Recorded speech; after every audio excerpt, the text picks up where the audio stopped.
Okay, सबसे पहले तो आपको अपना गिटहब पे अकाउंट बनाना है। सो गिटहब जो है आपका सोर्स कोड मैनेजमेंट के लिए, जितना भी आप कोडिंग करेंगे, डिजाइनिंग करेंगे, किसी भी टेक्नोलॉजी पे आप काम करें, तो वो सारा का सारा वर्क जो है आपका ऑनलाइन एक वेबसाइट पर आप मैनेज कर सकते हो, जिसे हम गिटहब बोलते हैं। गिटहब की तरह और भी दूसरी वेबसाइट्स भी होती हैं रिपोजिटरी मैनेज करने के लिए। सो रिपोजिटरी का मतलब होता है प्रोजेक्ट। आप प्रोजेक्ट कहें या रिपोजिटरी कहें, तो जनरल टर्म में जो टेक्निकल वे में उनको प्रोजेक्ट्स को हम रिपोजिटरी भी कहते हैं, ठीक है ना। तो जब मैं बोलूं कि आप अपना प्रोजेक्ट गिटहब पे रखो, तो मैं क्या कह रहा हूं, आप अपनी रिपोजिटरी मैनेज करें, ठीक है ना। तो जब भी हम रिपोजिटरी कहें तब भी मैं प्रोजेक्ट की बात कर रहा हूँ, जब भी प्रोजेक्ट बोलूँ मतलब प्रोजेक्ट की बात कर रहा हूँ। तो जो हम जो है एक छोटा सा एक HTML की फाइल बनाएंगे और उसको लाइव इंटरनेट पर हम रखेंगे बेसिकली। सो लाइव इंटरनेट पर टेस्टिंग के लिए हमारे पास नेटलीफाई करके एक एप्लीकेशन है, उस पर जाके आपको साइन अप करना है और यहाँ से जो है हम उसको मैनेज कर सकते हैं, ठीक है। तो सबसे पहले तो मैं आपको एक लोकल बता देता हूँ। सो यहाँ पर आप अपना एक ड्राइव सिलेक्ट करें, आप कोई सी भी एक ड्राइव सिलेक्ट करें और यहाँ से मैंने लिख दिया $, और यहाँ से हम जो है एक प्रोजेक्ट स्टार्ट करते हैं। For example git bash here आपको करना है। सो गिट टर्मिनल यहाँ से स्टार्ट होगा आपका।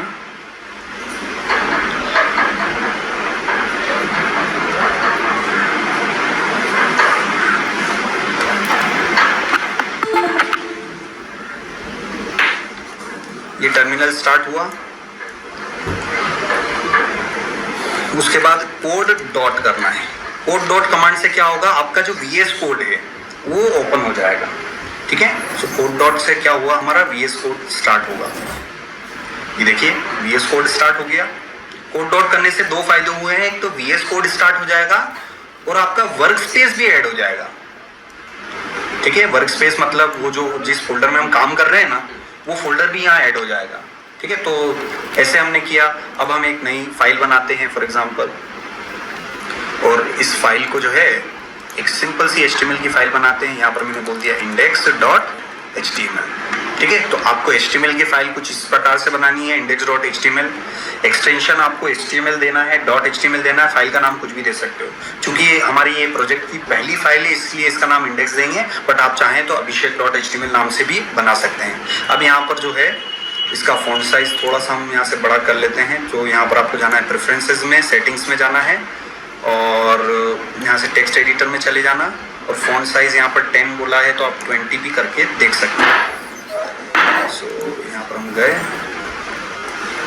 और ये हमारा 20 साइज में। सो ओके, सो यहाँ पर सबसे पहले तो डॉक टाइप आपको लिखना है HTML, और उसके बाद आपने क्या किया, यहाँ पर HTML टैग लिखें।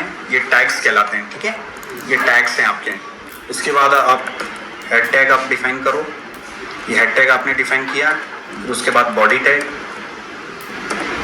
ठीक है। तो ये हेड टैग हो गया। सो यहाँ पर कुछ इस तरीके से चलता है कि जो टैग्स हैं वो चाइल्ड पेरेंट रिलेशनशिप चलता है, कि बाहर जो लिखेंगे वो पेरेंट है और जो अंदर टैग्स आ रहे हैं वो चिल्ड्रन है। तो HTML कौन हो गया आपका, पेरेंट टैग हो गया, और हेड और बॉडी क्या हो गया, चिल्ड्रन टैग हो गए।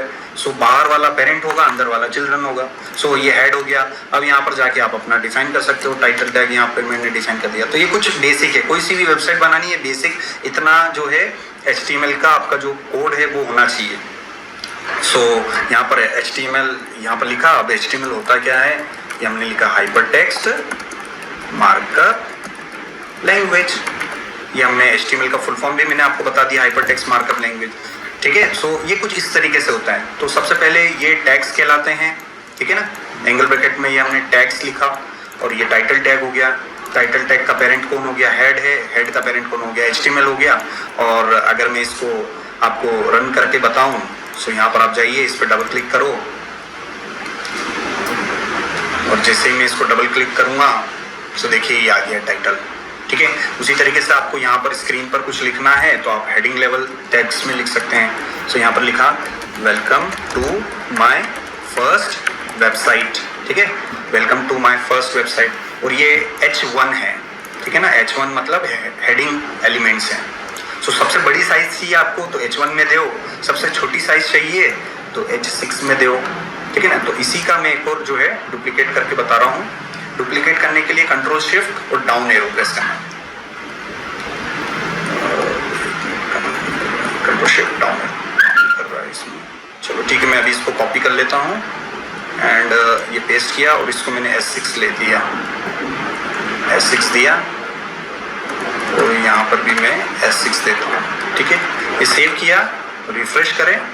ठीक है, इतना हो गया।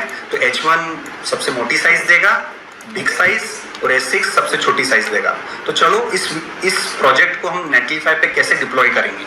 अब ये प्रोजेक्ट मुझे अपने फ्रेंड सर्कल में बताना है कि आज हमने अनिल सर की कोचिंग पे या ओके लैब्स की कोचिंग पर हमने ये चीज़ सीखी है। तो आपको इसको इंटरनेट पे डिप्लॉय करना है। तो इंटरनेट पे डिप्लॉय करने के लिए आपके पास 2 स्टेप्स से आपको गुजरना पड़ेगा। सबसे पहले सोर्स कोड आपको कहाँ मैनेज करना पड़ेगा, गिटहब पर, और गिटहब पर आ जाता है तो फिर अगली कहानी आपकी क्या है, नेटलीफाई पर इसको डिप्लॉय करने की। तो सबसे पहले तो मैं आपको सोर्स कोड पे इसको मैनेज करना बताऊंगा। तो यहाँ पर सबसे पहले क्रिएट रिपोजिटरी पे जाना है। ठीक है, उसके बाद अपना प्रोजेक्ट। सो यहाँ पर मैंने लिखा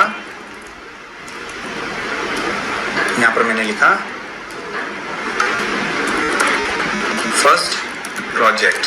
ठीक है, अपनी रिपोजिटरी का नाम बताओ, फर्स्ट प्रोजेक्ट है ना। डिस्क्रिप्शन में आप कुछ भी लिख सकते हो। तो आपका जो प्रोजेक्ट है वो 2 तरीके से बना सकते हो, ये तो पब्लिक बना सकते हो या प्राइवेट। पब्लिक आपको कब बनाना है, जब आपको लगता है कि मेरा काम जो है लोगों तक पहुंचाना है, ओपन सोर्स है, कोई भी मेरे सोर्स कोड को देख सके, है ना। अगर ऐसा आपको कुछ इंटेंशन है तो आपको पब्लिक प्रोजेक्ट बनाना है, पब्लिक रिपोजिटरी बनाना है। तो हमेशा ध्यान रखना, जब मैं प्रोजेक्ट बोल रहा हूँ तो रिपोजिटरी भी हम कह सकते हैं। सो पब्लिक रिपोजिटरी बनाना है। और आप किसी कंपनी का कोई प्रोजेक्ट कर रहे हैं, कोई कॉन्फिडेंशियल प्रोजेक्ट है, आप नहीं शेयर करना चाहते हो लोगों के साथ, तो प्राइवेट टाइप से बनाना है। अभी के लिए हम इसको पब्लिक बनाएंगे। इस एड रीडमी फाइल पर क्लिक करना और यहाँ पर आपको क्लिक करना है। ठीक है, इतना होने के बाद अब हमें सोर्स कोड यहाँ पर लाना पड़ेगा। सो लाने के लिए आप इस एड्रेस को यहाँ से कॉपी करें और कुछ कमांड्स में अभी आपको बताऊंगा। वो कमांड्स आपको सिर्फ फर्स्ट दिन ही आपको कुछ उसको याद करना पड़ेगा। सबसे पहला काम है git init। ठीक है ना, ये git init करना है। git init कमांड से क्या होगा, इस व्यू में जाना है और यहाँ पर व्यू में गए, ऑल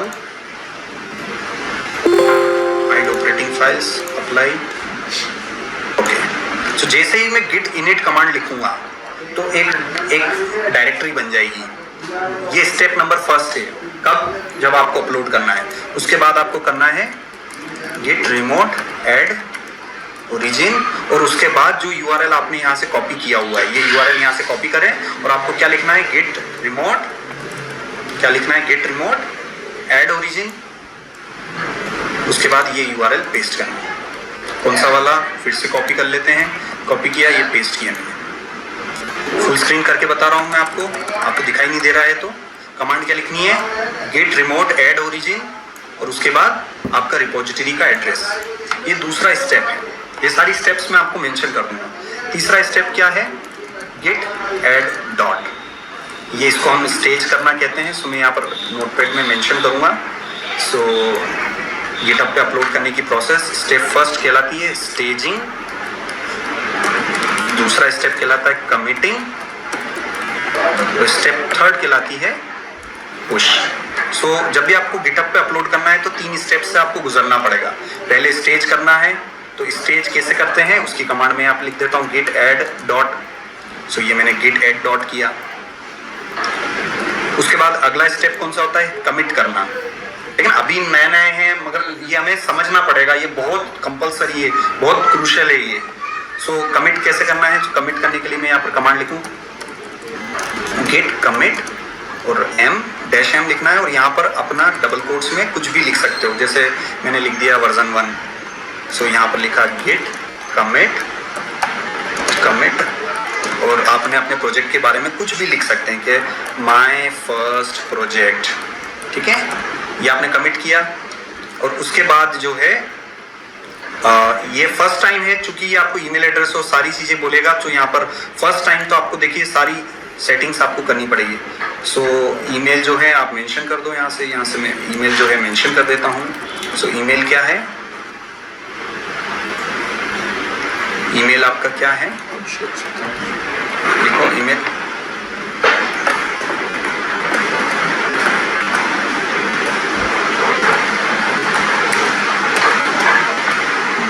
पूरा लिखना है, @ वाला जो भी है। वो 96 कुछ था ना लास्ट में ईमेल में, क्या था?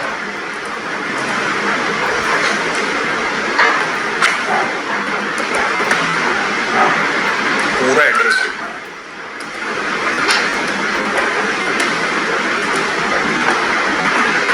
ठीक है, सो यहाँ पर जो है आपने ईमेल एड्रेस लिखा, ठीक है। उसके बाद अगला स्टेप होता है आपको अपना यूजर नेम लिखना पड़ेगा। सो यहाँ पर मैं ये यूजर नेम लिखता हूँ, ठीक है।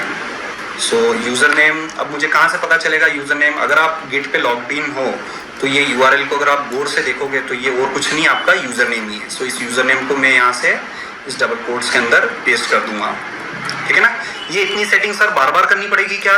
नहीं, सिर्फ फर्स्ट टाइम है, एक ही बार सीखना है, फिर तो बार बार सिर्फ आपको सिर्फ 3 स्टेप्स ही करनी है, स्टेज, कमिट और पुश, है ना। ये 3 ही आपको करना पड़ेगा। बाकी ये जो ईमेल डालना, पासवर्ड डालना, ये चीज़ें हमें वन टाइम ही करनी पड़ेगी। सो ये मैंने किया और अब मुझे करना है गिट कमिट -m और आप अपना वर्जन लिखो, जो भी आपका सॉफ्टवेयर का वर्जन है, ये देखिए। और लास्ट कमांड है गिट पुश ओरिजिन मास्टर, ये पुश करने के लिए कमांड है। सो ये कमांड भी यहाँ पर मैं लिख देता हूँ आपको, गिट पुश ओरिजिन मास्टर। सो ये कमांड आपने लिखी और इंटर करें। अब चूंकि ये फर्स्ट टाइम है तो थोड़ा बहुत ही आपको गिटहब से ऑथेंटिकेट करने के लिए बोलेगा कि आपने जो भी आपने HTML का कोड लिखा है, आप इंटरनेट पे डालना चाहते हो, तो भाई पहले आप अपना अकाउंट वेरीफाई करवा दो, आप अपना यूजर नेम दो, आप अपना ईमेल दो। तो वो सारी कमांड से हमने दे दी है। अब हम थोड़ा वेट करते हैं और देखते हैं अब ये एडिशनल इंफॉर्मेशन क्या मांगता है हमसे। मोस्ट प्रोबेबली फर्स्ट टाइम थोड़ा सा टाइम लगेगा आपको।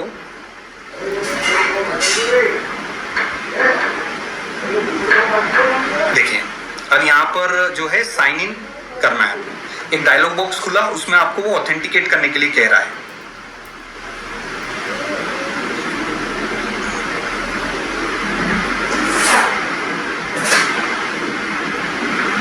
यहाँ पर देखिए ब्राउजर में एक नया टैब खुला और यहाँ से एक विंडो ओपन होगी जिसमें हमें ऑथेंटिकेट करने के लिए बोलेगा।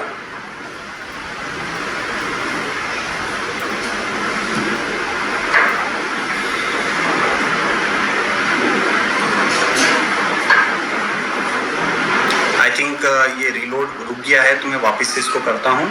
और ठीक है, यहाँ पर आप अपना ईमेल डालो, ईमेल टाइप करो और पासवर्ड टाइप करो, ये ऑथेंटिकेट के लिए बोल रहा है।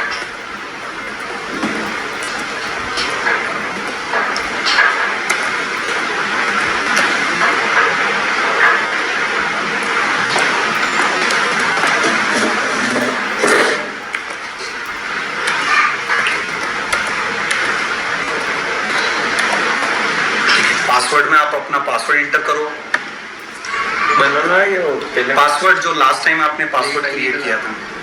ये था वो करवा दे।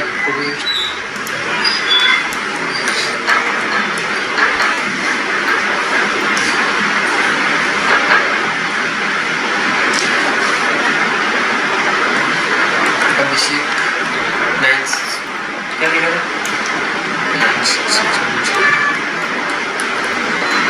पासवर्ड बताओ, पासवर्ड क्या था? अभिषेक 9669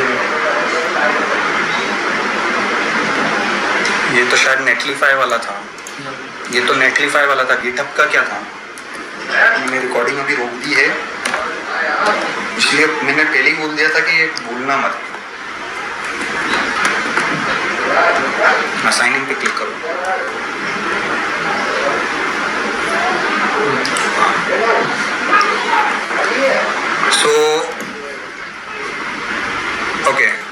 सो यहाँ पर ऑथराइज पे क्लिक करना है, सेव कर लेना आप अपना आईडी पासवर्ड जो भी है। उसके बाद ये ऑथराइज कर देगा, थोड़ी देर रुकना है और टर्मिनल पे वापस चले जाना। इस टर्मिनल पे आप वापस चले जाओगे, थोड़ा सा मैं इसको मिनिमाइज कर देता हूँ तो आप देखिएगा ये अपलोड की प्रोसेस चालू कर देगा। जैसे ही यहाँ ऑथराइज होगा तो ये अपलोड की प्रोसेस चालू कर दी उसने। ये देखिए, ये देखिए, ये देखिए, ये पूरा अगर इतना कुछ आ जाए लास्ट में और मास्टर टू मास्टर लिखा हुआ आ जाए, मतलब आपका सोर्स कोड कहाँ पहुँच गया है, वो गिटहब पे पहुँच गया है। तो आप यहाँ पर देखिए, ये जैसे ही इस ड्रॉप डाउन में आप जाओगे और यहाँ पर ये मास्टर वाले बटन पे क्लिक करोगे तो आपने जितना भी कोडिंग किया हुआ है, देखिए index.html फाइल है और ये आ रहा है चलिए अब इस प्रोजेक्ट को हम जो है हमारे फ्रेंड सर्कल में दोस्तों को बताना है, टीचर्स को बताना है, फ्रेंड्स एंड फैमिलीज को बताना है कि हम ट्रेनिंग में क्या सीख रहे हैं, या हम कंपनी में इंटरव्यू देने जा रहे हैं और हमें वहाँ पर बताना है कि हमने ये प्रोजेक्ट्स ट्रेनिंग में बनाए हैं, या आप किसी क्लाइंट के लिए प्रोजेक्ट पे काम कर रहे हो तो आपको उनको लाइव बताना है। तो बहुत सारे रीज़न हो सकते हैं इंटरनेट पे डिप्लॉय करने के। सो नेटलीफाई पर हमने ऑलरेडी अकाउंट बना दिया है और यहाँ पर आपको क्लिक करना है न्यू साइट, फिर गिट पे जाना है, गिट से ये ऑथराइज करेगा। सो अभी मेनली आपको ये चीज पता होनी चाहिए कि गिट क्यों यूज हो रहा है, नेटलीफाई क्यों यूज हो रहा है। सिंपल सी भाषा में गिट सोर्स कोड को मैनेज कर रहा है, नेटलीफाई आपके प्रोजेक्ट को ऑनलाइन ला रहा है। ये चीजें क्लियर है। सो यहां पर ये इसको इंस्टॉल पे क्लिक करें, ऑल रिपोजिटरी। ये फर्स्ट टाइम ही करना है चीजें के।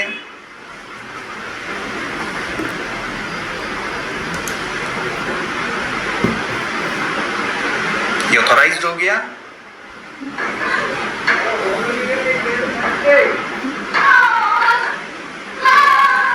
अब नेटलीफाई जो है ये आपके प्रोजेक्ट को उसने डिटेक्ट कर लिया। आपने जो प्रोजेक्ट है कहां पर अपलोड किया है, मास्टर पे अपलोड किया है, ठीक है। सो सारी चीजें आप समझेंगे। आपने मेन पे अपलोड किया कि मास्टर पे अपलोड किया, ये मास्टर पे अपलोड किया। अब ये मास्टर क्या चीज होती है तो धीरे धीरे हम देखेंगे, बट अभी आपने जो कोड है ये इतना ध्यान रखना है कि आपने मास्टर पे अपलोड किया है, ठीक है। ये मास्टर आपने सिलेक्ट किया।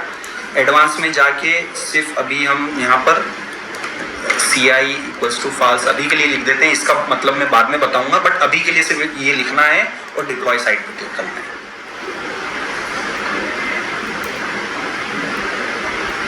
अब आप देखिए यहाँ पर डिप्लॉय हो रही है आपकी वेबसाइट। ये अगर आप इसको रियल टाइम में देखना चाहते हो तो यहाँ पर इसको क्लिक करके रियल टाइम में भी आप देख सकते हो क्या डिप्लॉय हो रहा है। ये देखिए यहाँ पर ये डिप्लॉय हो रहा है।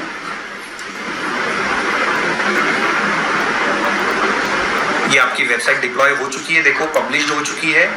पब्लिश्ड में ये देखिए सारा डिप्लॉय हो चुका है। अब यहाँ पर आप डिप्लॉय सेटिंग में चले जाना और आपको एक एड्रेस मिल जाएगा। ये देखिए ये आपका एड्रेस है, ये आपकी वेबसाइट जितना भी आपने काम किया हुआ है ये आपकी इंटरनेट पर अवेलेबल है।